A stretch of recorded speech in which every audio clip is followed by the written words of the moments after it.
notre cher Kurama s'est sacrifié lors du combat final contre Ishiki Otsutsuki, donnant accès à Naruto au mode Baryon qui lui a donné une puissance monstrueuse et permettant ainsi de déjouer les plans d'Ishiki. Mais depuis ce jour, chaque fan s'est demandé au moins une fois la chose suivante: est-ce que Kurama est mort définitivement ou bien va-t-il ressusciter dans la suite de l'histoire afin de redonner sa puissance à Naruto et la léguer à la nouvelle génération? Et les amis, vous allez tout savoir dans cette vidéo. Ah oui, comme d'habitude, voici la question de culture. Citez-moi les noms d'au moins 3 Kage. Mais les amis, avant de parler de ça, laissez-moi vous présenter Displate, qui est le sponsor du jour. Et c'est l'un des sponsors les plus intéressants que j'ai fait jusqu'à maintenant. La présentation va durer juste 1 minute, donc les amis, je compte sur vous. Alors grâce à Displate, vous pouvez commander de très beaux cadres pour embellir votre maison, votre appartement, votre chambre, etc. Et moi les amis, je kiffe leur qualité et leur diversité. Il y a un nombre incalculable de cadres en collaboration avec Marvel, Assassin's Creed, Star Wars et même des équipes de foot comme le PSG ou le Grand Barça. Mais vous me connaissez, ce que je trouve le plus intéressant, c'est les cadres sur les mangas. Non mais regardez-moi ça, il y a que des masterclass.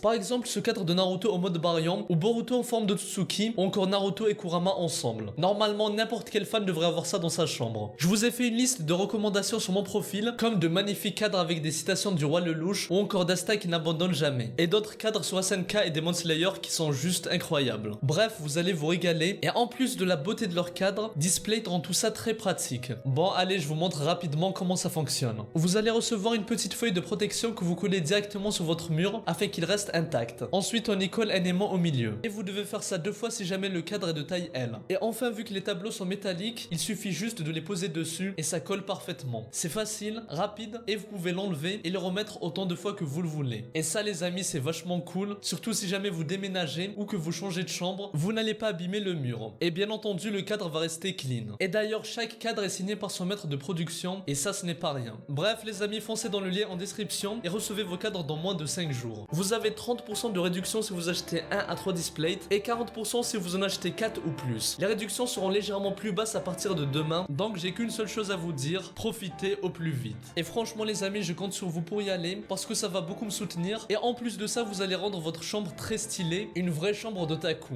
Donc voilà, marché conclu, c'est gagnant-gagnant. Après la mort de Kurama, plusieurs personnes pensaient qu'il allait renaître quelque part sur Terre. Comme ça a été le cas avec Sanbi, le démon à 3 queues, qui est revenu à la vie suite à la mort de Rin, qui était son Jinchuriki à l'époque. Et je rappelle qu'elle s'est suicidée des mains de son ami Kakashi pour éviter la catastrophe à Konoha. Et je reçois chaque jour plusieurs commentaires qui me demandent pourquoi la même chose n'arrivait pas avec Kurama dans Boruto. Bon, écoutez bien pour comprendre ce qu'est en réalité un démon à queue et comment tuer définitivement ce dernier. Bon, comme vous le savez, les Biju sont des créatures créées par le Rikudo Sennin après avoir vaincu sa mère Kaguya aux côtés de son frère Amura. Et ce dernier a créé les démons à queue à partir du chakra de Jubi, le démon à 10 queues. Il a ainsi donné naissance à 9 démons qui se différencient par leur nombre de queues allant d'une seule à 9. Donc en soi il s'agit de formes vivantes de chakra. Et c'est pour ça qu'ils sont surnommés les monstres de chakra, qui surpassent la puissance de la majorité des shinobi. Mais bon bref, l'information à retenir c'est que les Biju sont du chakra pur. Et comme ça a été confirmé dans Naruto, ils ne peuvent pas mourir. Et là je vous vois sursauter en vous disant: mais alors Kurama n'est pas mort, sinon ça serait incohérent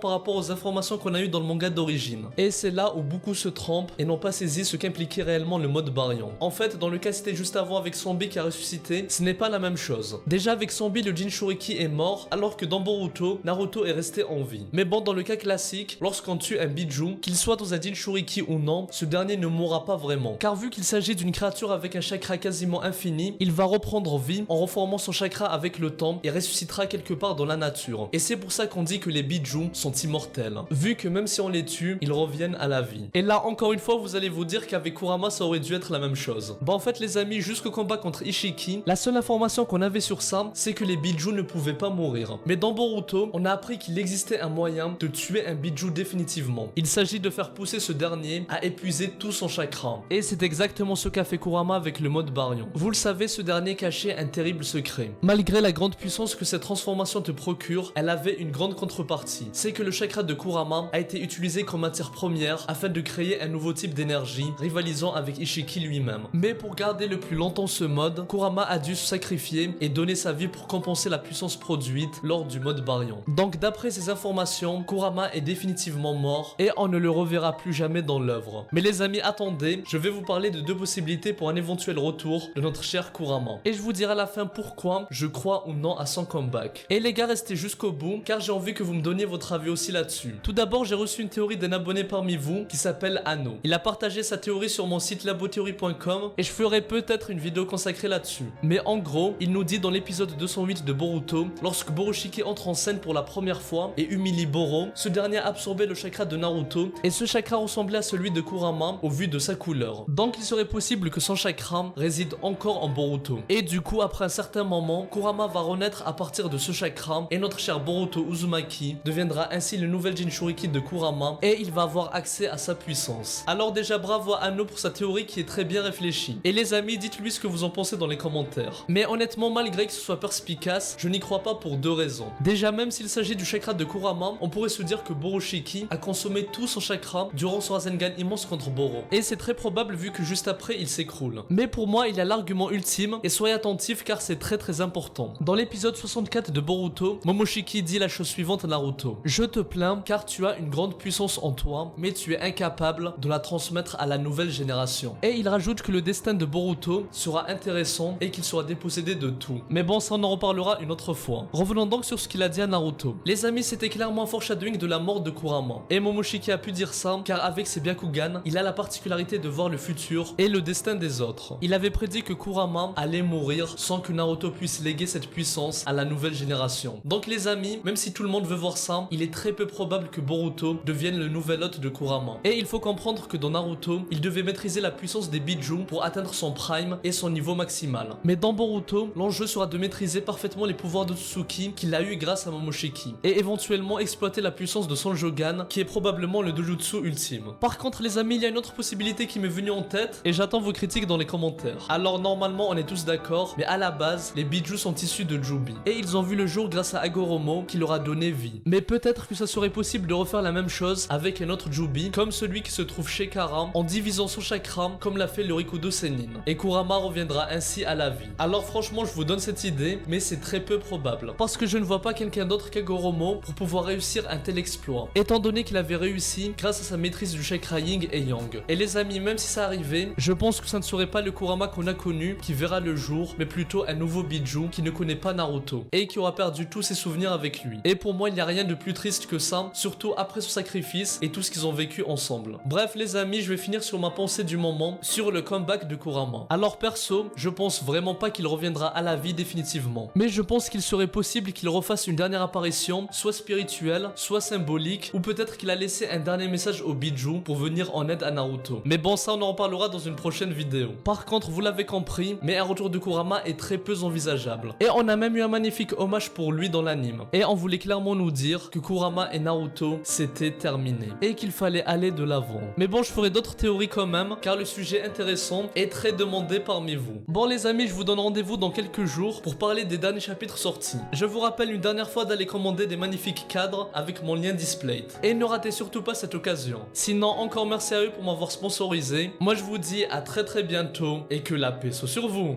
Hello, Psy, Kankuro.